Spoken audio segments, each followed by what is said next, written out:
अगर मैं बात करूं तो भारत की आंतरिक सुरक्षा की सबसे बड़ी चुनौती क्या है, आपको क्या लगता है? देखिए, आंतरिक सुरक्षा की चुनौतियाँ बहुत सारी हैं, पर एक चुनौती जो सबसे गंभीर है, हालांकि वो सामने ज़्यादा उतनी दिखती नहीं है, वो है आतंकवाद की। आतंकवाद की, जी। और आतंकवाद में चुनौती केवल देश के अंदर के आतंकवादी से नहीं, बल्कि अ, बाहर भी जो एक्सटर्नल जो है, अब उसमें मतलब केवल पाकिस्तान ही नहीं, मैं तो कहूँ दुनिया में, अब जैसे इस्लामिक स्टेट है, ISIS है, अलकायदा है, इन सब के अगर आप डॉक्यूमेंट्स पढ़िए तो इन सब के मतलब इनका लक्ष्य यह है कि भारत में इस्लाम का झंडा फहराना चाहिए, और इसके लिए वो आह्वान करते हैं अपने अपने दस्तावेज़ों में, वो बात साफ साफ आती है।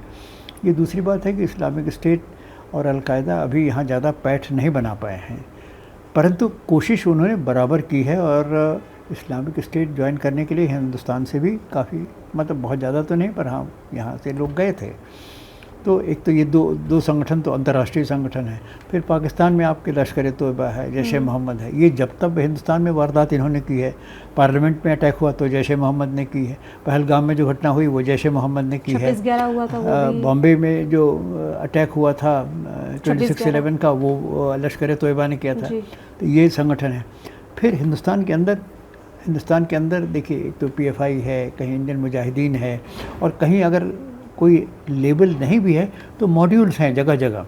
और बड़े दुर्भाग्य की बात है, पर मतलब मुस्लिम्स का एक बहुत बड़ा वर्ग, पहले तो कम पढ़े लिखे लोग थे, अब इसमें डॉक्टर्स, इंजीनियर्स, ये सब लोग इसमें आ रहे हैं। दिल्ली ब्लास्ट जो अभी हुआ, दिल्ली उसमें भी में जो लाल किले के सामने जो ब्लास्ट हुआ, उसमें देखिए सारे बड़े बड़े पढ़े लिखे लोग हैं, सब शामिल थे उसमें।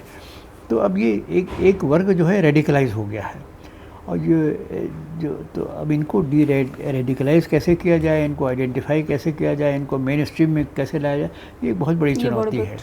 और देखिए, यहाँ जितनी आबादी है मुसलमानों की, इसमें अगर 1% भी आप कहिए कि रेडिकलाइज हो गए, तो बहुत 1% भी यहाँ के लिए बहुत बड़ी संख्या हो जाएगी, बहुत बड़ी संख्या हो जाएगी।